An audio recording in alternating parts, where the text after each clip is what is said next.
In the heart of Lagos, where the buzz of traffic blends with street hawkers calling out their wares, lived a young woman named Sophia. To her, eating out wasn't just convenience, it was a lifestyle. The flavors, the adventure, the freedom. Why struggle in the kitchen when you could explore the endless restaurants the city had to offer? That evening, after a draining day at a marketing job, Sophia stopped at a sleek new restaurant in Victoria Island. The place was trendy, filled with soft jazz, elegant lightings, and young professionals sipping wine and scrolling through their phones. She devoured her favorite spicy jollof rice and grilled chicken, savoring each bite. But before she could settle into the post-meal place, her stomach twisted sharply. She needed the restroom urgently. "Excuse me," she asked the smiling waitress, "where's the restroom?" The waitress gestured toward the narrow corridor at the back. Sophia hurried over, but the door was locked. She knocked, no reply, only the sound of running water and faint humming from inside. Clenching her stomach, Sophia turned slightly, her eyes landing on the door swinging ajar nearby. A faded kitchen sign hung crookedly above it. She told herself not to look. "It's none of your business, Sophia," she whispered. But the itch of curiosity, it grew stronger. Then came the sound, loud, shouting, chaos, unusual for such a high-end place. And then rats. Two of them, grey, thin, chasing each other near a pile of boxes. They darted into the kitchen. Sophia gasped. The food I just ate came from that kitchen? Against her better judgment, Sophia crept closer, fingertips gently pushing the kitchen door. What she saw froze her. The kitchen was a war zone. Dirty pots stacked high with caked brown sauces. Dishes that hadn't seen water in weeks. Green mold clung to old vegetables on a wooden counter. Flies buzzed endlessly. Her eyes found the staff, unkempt women with sweat-stained aprons, dirty head ties, and greasy sandals sliding on the filthy floor.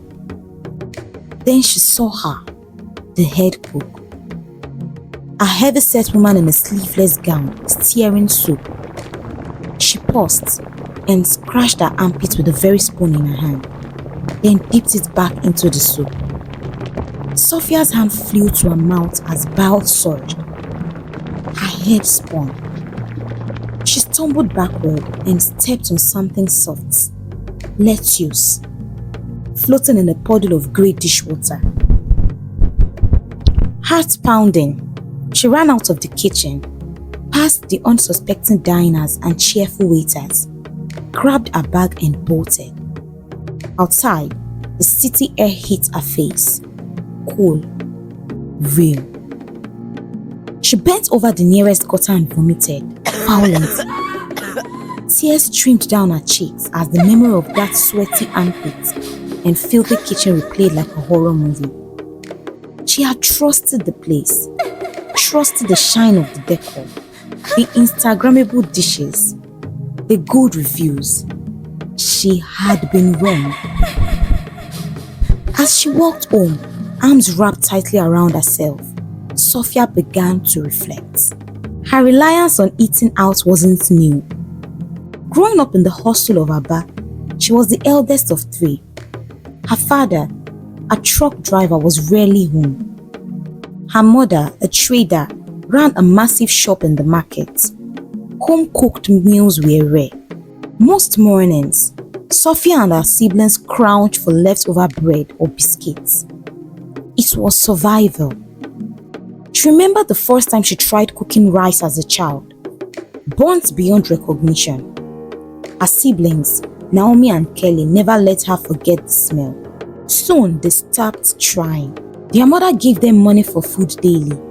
At first, it was fun, buying buns, akara, and the occasional bowl of noodles, but it quickly became routine. One afternoon, desperate and hungry, the trio pulled their money to buy suya from a stern-faced aboki. It smelled amazing, but tasted sour and rubbery, likely spoiled. Still, they ate it. They had no choice. Years later, at university in Abuja, Sophia's kitchen confidence was non-existent. Pocket money, gone in a week, spent on snacks, food courts, and shawarma. During NYSC, she shared an apartment with Jane, her total opposite. Jane loved cooking. Sophia, meanwhile, preferred scanning Google Maps for best banga soup in town. "Girl, cooking is cheaper and safer, oh," Jane would tease. Sophia laughed it off until Joseph came into her life. Joseph, a charming, wealthy man with smooth conversation and expensive taste, adored Sophia. They dined at Lagos' finest restaurants. Life felt perfect. Until one night. "I'm starving," Joseph said, chuckling. "Can you cook something simple?" Sophia panicked. She couldn't. He looked stunned. Minutes later, he left quietly and disappointed. Sophia never saw him again. Back in her apartment, Sophia lay still. She told Jane it was about money, but it wasn't. It was shame. She returned to old habits, ordered from restaurants, took comfort in deliveries, until the fly. One afternoon, as she unwrapped her lunch at work, she saw it, dead, cooked into her beans, a toilet fly. She almost screamed. Weeks later, she was admitted to the hospital. The verdict: salmonella from contaminated food. Even then, Sophia denied it. "That restaurant is classy," she told herself. "This must be from somewhere else." But after the kitchen horror she saw that night, there was no more denying it. She cleaned her dusty stove. With Jane's help, she bought pots, knives, and watched YouTube tutorials. Her first meal, spaghetti, slightly overcooked, but it was hers. Soon, she cooked every other day, laughing, tasting, failing, improving. Her bond with Jane grew stronger over shared meals and midnight cooking mishaps. Joseph, he came back, apologized, then started again, slowly. And one evening, Sophia cooked for him. A spicy seafood okra soup with warm semo. He ate in silence, then smiled. "You did this?" She nodded proudly. That night, Sophia stood in a tiny kitchen, wiping the counter with quiet satisfaction. She had learned something deeper than recipes. Sometimes, growth doesn't come from the things we eat, but from what we choose to stop consuming. Sophia began documenting her cooking journey on Instagram, not for fame, but to hold herself accountable. Her first post, a blurry plate of jollof rice with the caption, "First attempt, slightly salty, still proud." To her surprise, people responded. Friends, strangers, even old classmates commented with encouragement, suggestions, and similar stories. "Girl, same here," one message read. "I lived on Indomie for 2 years straight. Now I bake."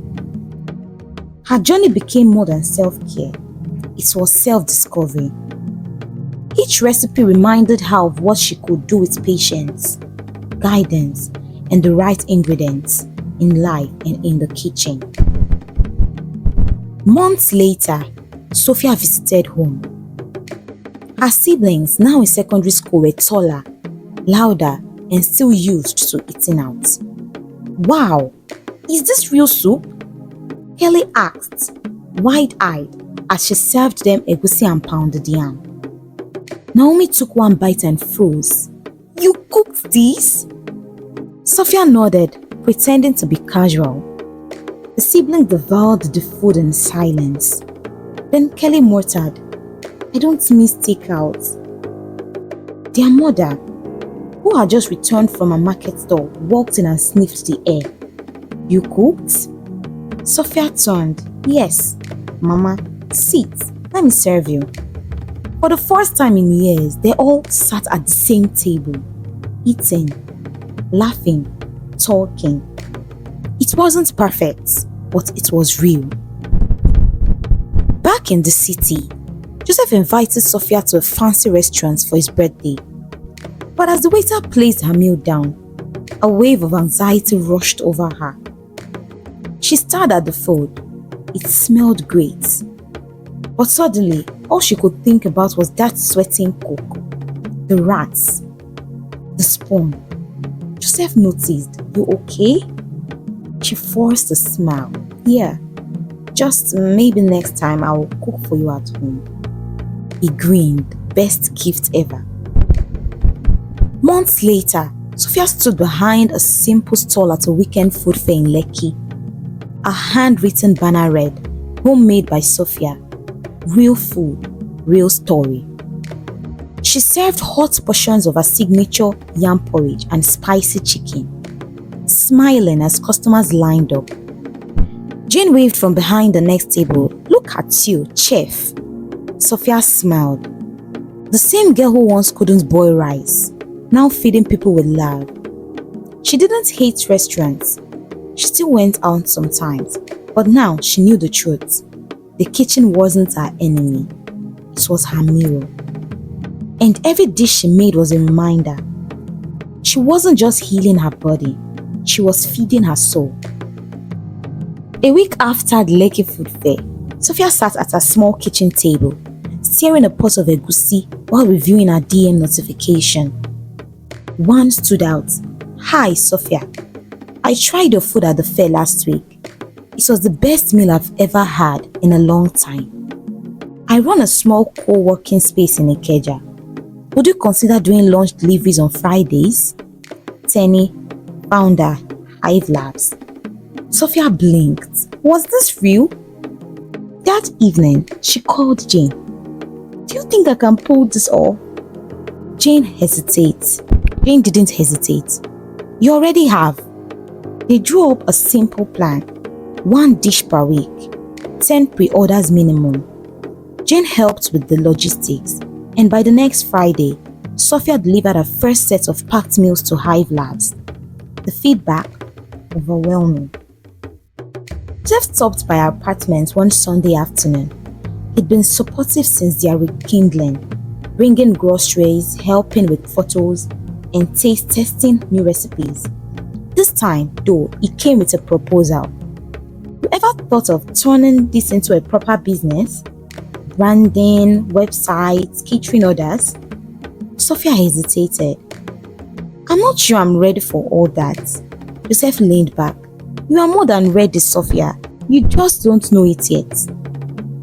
That night, as she lay in bed, she remembered how afraid she once was of cooking, of failing, of being judged. But now, she was feeding people, nourishing them, earning respect. She sat up, pulled a notepad and scribbled 3 words, "My Food Diary," the name for her dream brand. 2 months later, Sophia received a voice note from her younger sister, Naomi. "Sophia, I know you are busy, but I think you should come home. It's about Mom." Sophia's heart sank. She took the next bus to Aba.